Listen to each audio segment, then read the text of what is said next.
Yes. Mr. Chairman, I yield 3 minutes to the gentlewoman from Colorado, Ms. Boebert. The gentlewoman from Colorado has yielded 3 minutes.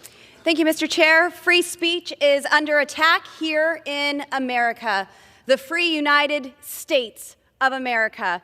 Putin is a thug. Yes, China is a threat, but nothing, and I mean nothing, will bring America to its knees like the removal of our free speech, the cornerstone for our constitutional republic. America without free speech is like a phone without a charger.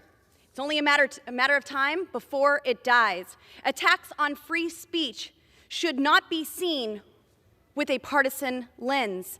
Any attack on free speech is an attack on every American who gave their life so that you and I could live freely, so that you and I could express our thoughts, beliefs, and opinions without fear of retribution or persecution. Mr. Chair, the sad reality is the Biden administration has decided to collude with big tech to silence the voice of the American people under the guise of misinformation. We saw in our committee hearings that it was demonstrated that the FBI colluded with big tech to silence Americans' free speech. And the gentleman from New York says, well, it's Russia and China who are going to interfere with our elections.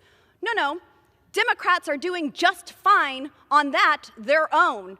When they have the federal government working for them and their agenda to push that forward and silence Americans' free speech, they're doing just fine with election interference. We have seen the polls that said if Americans knew about the Hunter Biden laptop from hell, the election outcome would have been different, and y'all wanted that silenced so greatly. So now let me ask you, without this, we certainly have the Constitution. I would love to get my colleagues on the other side of the aisle a copy, but who decides what is true or false?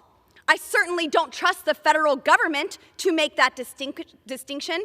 They were wrong about the Hunter Biden laptop. They were wrong about the vaccine mandates, about masks, about the Wuhan lab leak, wrong about shutting down churches and schools and businesses, and they're dead wrong to use their positions to attack Americans' free speech.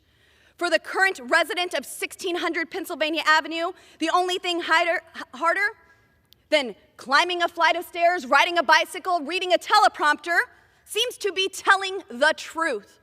Free speech isn't just for kind speech or true speech or widely accepted speech. It is for all speech, and it is worth fighting for. And I want to thank my friend and colleague and chairman of the Oversight and Accountability Committee, Mr. Comer, for his work to preserve free speech in America. And I yield back. Time's expired. Members are reminded to refrain from engaging in person.